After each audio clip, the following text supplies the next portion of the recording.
नमस्कार साथियों, मैं हूं ब्रिजेश कुमार विश्वकर्मा। आप देख रहे हैं न्यूज़ टाइम्स। आज हमारे साथ जुड़े हुए हैं वरिष्ठ पत्रकार और संपादक जौनपुर समाचार के महेंद्र जी। आज हम जानेंगे कि चुनाव में अब कुछ ही दिन रह गए हैं, मतदान के 1 हफ्ते भी नहीं हैं। अभी हाल ही में 16 तारीख को जो है माननीय प्रधानमंत्री जी आए हुए थे, जिस पर उन्होंने जौनपुर वासियों को एक मंत्र दे करके गए चुनाव जीतने के। क्या है वो मंत्र, और किसी एक को दरकिनार लगाने की बात भी उन्होंने इशारों में कह गए। आइए जानते हैं इनसे कि क्या है पूरा मामला। जी, आपका बहुत बहुत स्वागत है बहन जी।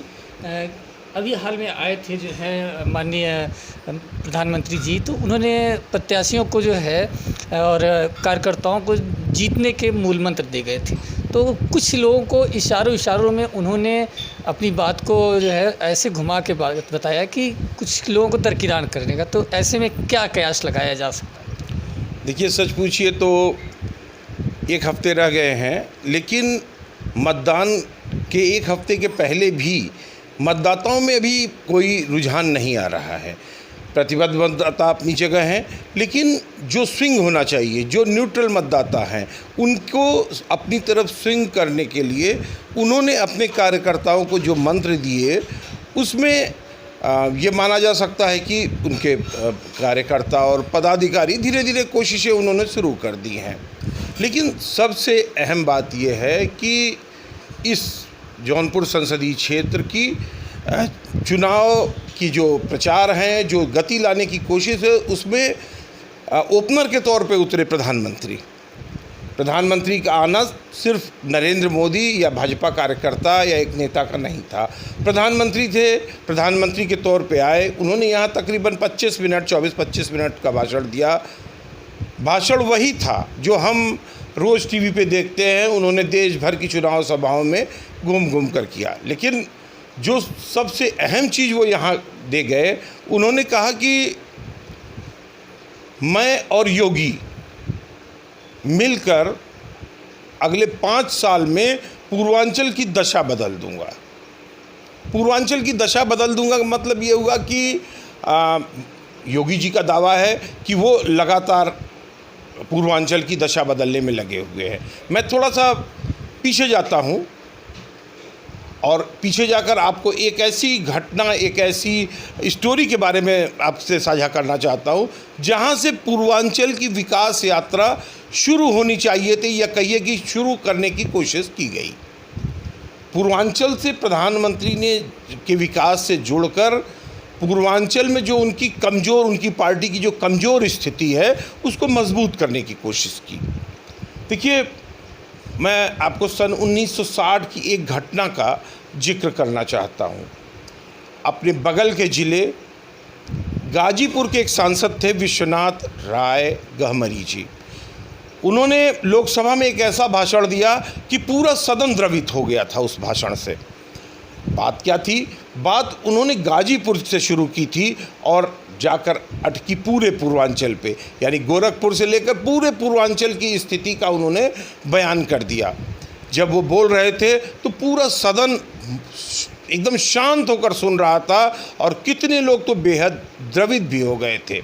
उन्होंने कहा कि हमारे गाजीपुर की स्थिति ऐसी है कि वहाँ पर लोग गोबर से में जानवर के गोबर में गिरे हुए अन्न के टुकड़े इकट्ठा कर सुखाकर उससे अपना पेट भर रहे हैं। यानी पूर्वांचल जो कभी देश का या समाज का बहुत ही बढ़िया हिस्सा था, बहुत ही संपन्न हिस्सा था, स्थितियां बदलने के बाद, स्थितियां समझ लीजिए कि घाघ की एक कहावत मैं उद्धृत करना चाहूँगा कि उत्तम खेती, मध्यम बान, निश्चित चाकरी, भीख निदान।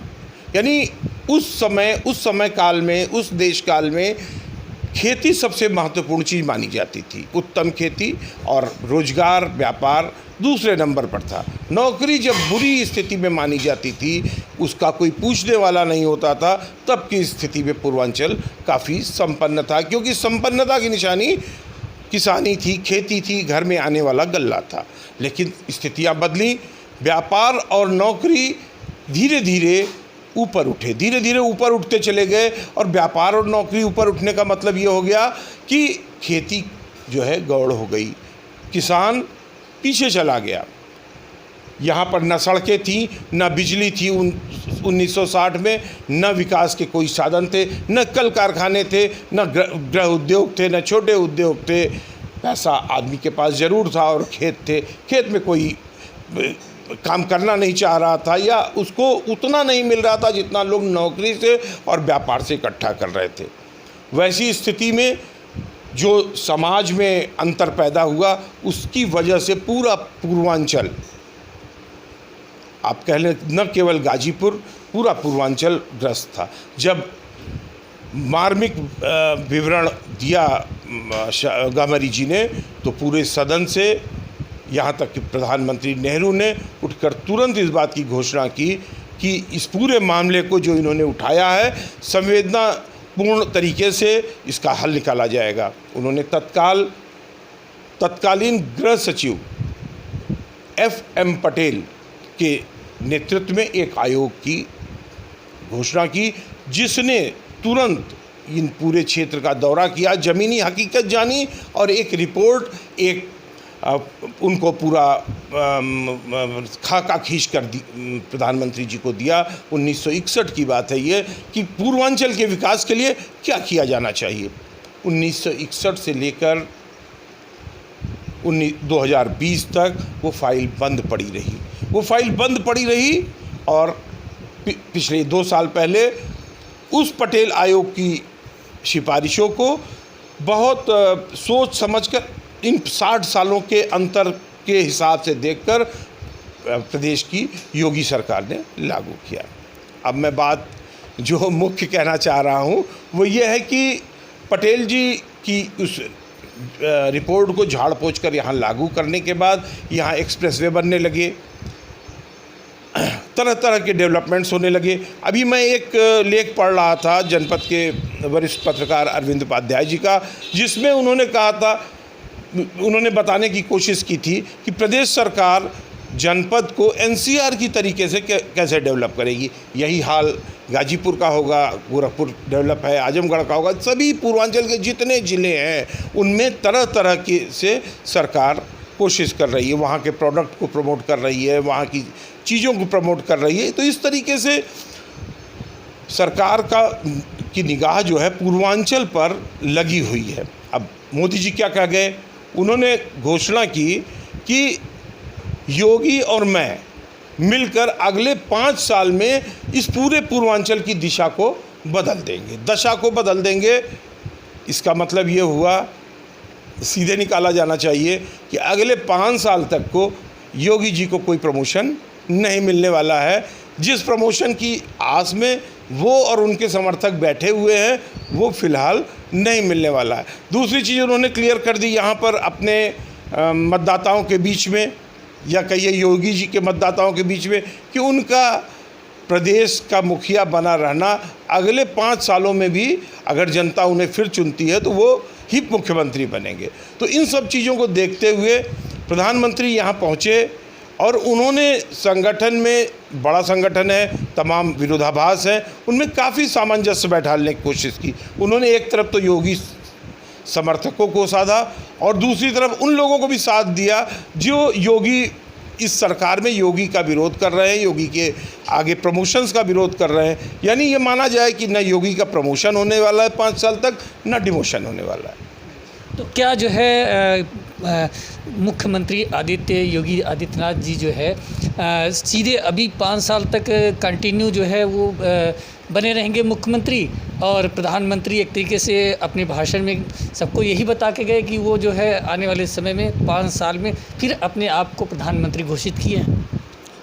नहीं, उन्होंने अगले 5 सालों के लिए अपने आप को प्रधानमंत्री नहीं घोषित किया। किसी भी, देखो जैसा, रुक दीजिए, ये कयास की बातें हैं, बहुत सारे कयास लगाए जा रहे हैं। मसलन अगर मोदी सरकार दोबारा बनती है, जो विरोधी कयास लगा रहे हैं या जो टिप्पणियां कर रहे हैं, उनकी चर्चा मैं एक बार करना चाहूँगा कि अगर मोदी दोबारा भरपूर बहुमत से आए तो वो वसुंधरा राजे सिंधिया, शिवराज पाटिल की तरीके से योगी को भी किनारे लगा देंगे। तो मैं आपको बता दूं कि दोनों लोगों में अंतर है। ऐसी स्थितियां बिल्कुल नहीं होंगी, क्योंकि योगी जी सरकार पूरी ताकत से चला रहे हैं, पूरे उससे चला रहे हैं। दूसरी चीज़, रही बात मोदी जी की, तो वो 400 पार का जो नारा दे रहे हैं, एक सक्षम सरकार का नारा दे रहे हैं, तो वो ये जानते हैं कि अगर कयास के अनुसार वो 2.5 साल के बाद, यानी 75 साल की उम्र होने के बाद अगर अपना पद छोड़ते हैं, तो जिसको भी बैठा लेंगे वो इन्हीं के कार्यक्रमों को आगे बढ़ाएगा और आगे ले चलेगा। और अगर नहीं वो छोड़ते हैं, अपने नियम का उल्लंघन करते हैं, तो 5 साल के लिए चुनी सरकार 5 साल पूरे करेगी। रही बात योगी जी की, तो 2.5 साल अभी योगी जी के पास हैं अपने कार्यकाल को पूरा करने के लिए। तो इन 2.5 सालों के लिए तो उन्होंने योगी जी को पूरी तरीके से वो अभयदान दे दिया है कि वो अपनी सरकार अपने तरीके से चलाएं। जनता उन्हें फिर जनादेश देगी अगर, तो उसके बाद भी उनको 2.5 साल इस बयान के हिसाब से चलाना पड़ेगा। तो इस तरीके से जौनपुर की जो दोनों सीटें हैं, क्या निकल सकती हैं भारतीय जनता पार्टी की, जिस हिसाब से अन्य पार्टियां इसमें लड़ रही हैं? तो इसमें क्या कयास लगाया जाए कि जिसमें जो है ये सीटें जो जौनपुर सदर की हैं और मछली शहर की भाजपा की सीटें हैं, क्या फिर दोनों जो है पूर्ण बहुमत से जो है जीतेंगी? देखिए, जनता एकदम शांत है। जनता का मतलब मैं विशेष तौर पर फिर याद दिलाऊंगा, वो वोटर जो न्यूट्रल होता है, जो स्विंग होता है। अभी तक कोई उसको स्विंग नहीं कर पाया, उसको घुमा नहीं पाया है। प्रधानमंत्री जी आए हैं, चले गए हैं, लेकिन जनता का मौन बरकरार है। वो खुलकर कुछ नहीं कह रही है। अभी आज फिर बड़े नेता जनपद में हैं जो जनता का मन टटोलने की कोशिश करेंगे, उनका मन अपनी तरफ करने की कोशिश करेंगे, या जो विरोधी हो गए हैं उनको अपने पक्ष में करने की कोशिश करेंगे। आज से लेकर मतदान के 24 घंटे 48 घंटे पहले तक, जब तक भी यहाँ पर आते रहेंगे, बड़े बड़े नेताओं का आपको से रूबरू होने को मिलेगा, उनकी बातें सुनने को मिलेगा। हम उनकी बातें सुनकर अपनी समझ से उसकी बारे में आपको जानकारी देते रहें। तो जैसा अभी आपने देखा कि जनपद जौनपुर में दोनों सीटों को लेकर के और पटेल आयोग की जो इन्होंने बात कही है कि पूरे पूर्वांचल को एक एनसीआर की तरह जो है डेवलप किया जाएगा, तो इन सब चीज़ों से आगे क्या निर्णय निकलता है वो 25 तारीख के मतदान होगा, उस दिन पता चलेगा। उसके बाद जब 4 जून को जो है मतदान का निर्णय आएगा, उस दिन पता चलेगा कि क्या यह जो एनसीआर बनाने की प्लानिंग है, पटेल आयोग की जो गठन किया गया है, उस पर काम किया जा रहा है, वह तेज़ी से डेवलप कर पाएगा या नहीं कर पाएगा। हम आपको फिर आपसे मुलाकात कराते रहेंगे। Brijesh Kumar Vishwakarma, news times Jaunpur.